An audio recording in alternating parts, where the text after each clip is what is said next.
Students, let's learn. Today I discuss about preposition.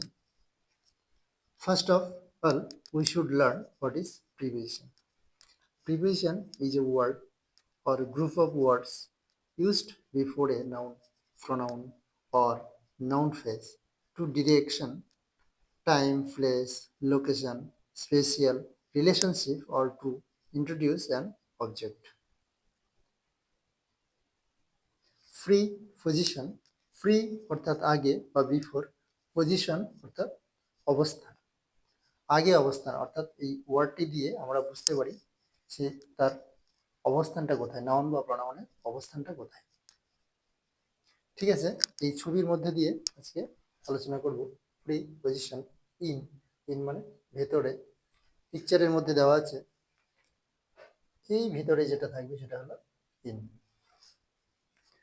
একটা example নেওয়া যায়, my pen is in my pocket. এবার on মানে উপরে, উপরে অর্থাৎ ছুঁয়ে আছে, কোনো একটা বক্সের উপরে এই বলটা ছুঁয়ে আছে, সেটা হলো অন। যেমন the book is on the table, the pen is on the table, এটা দেওয়া যেতে পারে। এবারে অ্যাট, অ্যাট অর্থাৎ কাছে, কোনো একটা বক্সের পাশাপাশি আছে, এর কাছে আছে, সেটা হলো at.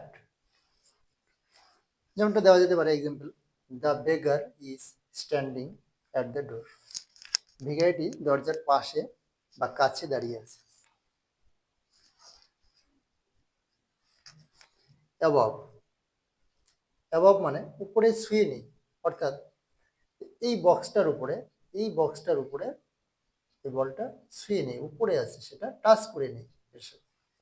The sun is above my head, সূর্য আমার মাথার উপরে আছে, অর্থাৎ যেটা ছুঁয়ে থাকবে না সেটা হলো অ্যাবভ। এবার অন মানে উপরে, কিন্তু সেটা ছুঁয়ে থাকবে, এই অন মানে উপরে কিন্তু সেটা ছুঁয়ে থাকবে, স্পর্শ করে থাকবে, টাচ থাকবে। আর অ্যাবভ মানে উপরে, সেটা টাচ থাকবে না, মাঝখানে একটা গ্যাপ থাকবে।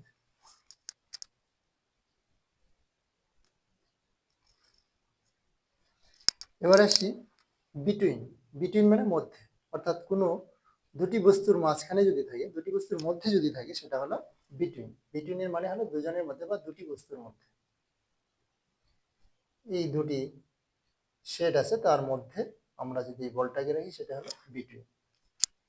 একটা এক্সাম্পল এখানে নেওয়া আছে, the baby is, the baby sleeps between his parents, শিশুটি তার পিতামাতার মধ্যে আছে, ঘুমাচ্ছে বা ঘুমায়। বিহাইন্ড, বিহাইন্ড মানে পিছনে, অর্থাৎ এই বক্সটার পিছনে আছে, এই বক্সটার পিছনে আছে, এই বলটা বক্সটার পিছনে আছে, সেটা হলো বিহাইন্ড। বিহাইন্ড মানে পিছে বা পিছনে। The the dog is behind the bush, কুকুরটি জঙ্গলের পিছনে আছে, বিহাইন্ড। এবার আসি আন্ডার, আন্ডার মানে নিচে। এই ছবিটা থেকে বোঝা যাচ্ছে না এই বক্সটার নিচে কি আছে, এই বলটা আছে, বক্সটার নিচে বলটা আছে, সেটা হলো আন্ডার। বক্সের নিচে বলটা আছে, সেটা হলো আন্ডার মানে নিচে। The cat is under the table, বিড়ালটি কোথায় আছে, টেবিলের নিচে আছে, the cat is under the table. এবার ইনটু, এবার এসি ইনটু, ইনটু মানে বাইরে থেকে ভিতরে, ইনটু মানে বাইরে থেকে ভিতরে কোনো কিছু, অর্থাৎ এই বলটা, এই বলটা বাইরে ছিল, এখানে ছিল, এই বলটা এই বাইরে এখানে ছিল, সেটাকে ও ভিতরে চলে আসলো, সেটা হলো ইনটু, বাইরে থেকে ভিতরে আসে।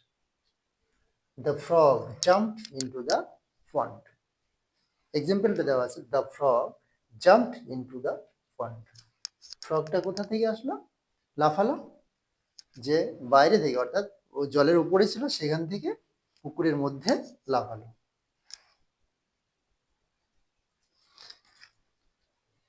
এবারে আসি টু, গতি স্থানের দিকে, অর্থাৎ কোনো একটা বস্তু কোনো আর একটা বস্তুর দিকে যাচ্ছে, সেটাকে গতি বোঝাতে। অর্থাৎ এই বলটা এখানে আছে, সেটা যদি এই দিকে বলটা মানে এই বক্সের দিকে যদি যেতে থাকে তাহলে সেটা কি হবে? To. The girls are going to school. সে কোথায় যাচ্ছে মেয়েগুলো? স্কুলের দিকে যাচ্ছে। কোথায় যাচ্ছে? স্কুলের দিকে যাচ্ছে, অর্থাৎ স্কুলের দিকে যাওয়া, সেটা হলো টু। কোনো কিছুর গতির দিকে এগিয়ে যাওয়া, সেটা হলো টু। এরপর যদি আমরা বলি ফ্রম, ফ্রম মানে হইতে বা থেকে, অর্থাৎ এই বস্তুটা থেকে, এই বলটা ধরে নিন এই বক্সের মধ্যে আছে, সেখান থেকে বাইরে বেরিয়ে যাচ্ছে, সেখান থেকে বাইরে বেরিয়ে যাচ্ছে, সেটা হলো ফ্রম, হইতে বা থেকে।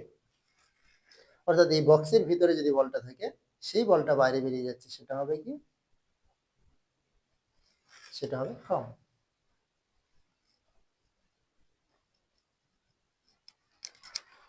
The students are coming from school. কোথায় ছিল স্টুডেন্টগুলো? স্টুডেন্টগুলো ছিল স্কুলে, সেখান থেকে ফিরছে, আসছে সেখান থেকে, তাহলে সেটা কি হলো? Coming from school. Over, over মানে উপরে, অর্থাৎ গতি উপর দিয়ে না ছুঁয়ে। কোনো কিছু, কোনো বস্তু, কোনো একটা বস্তুর উপর দিয়ে যাবে কিন্তু সেটাকে টাচ করবে না। যেমন এই বলটা যদি এখানে থাকে, এইখান থেকে উপর দিয়ে, এটার উপর দিয়ে এইভাবে যাচ্ছে, এইভাবে যাচ্ছে, এই বলটা এখানে আসলো, এখান থেকে এদিকে চলে গেল, তাহলে সেটা কি হলো?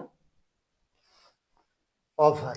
ওভার মানে গতির উপর দিয়ে না ছুঁয়ে কোনো বস্তু যাওয়া, সেটা হলো ওভার।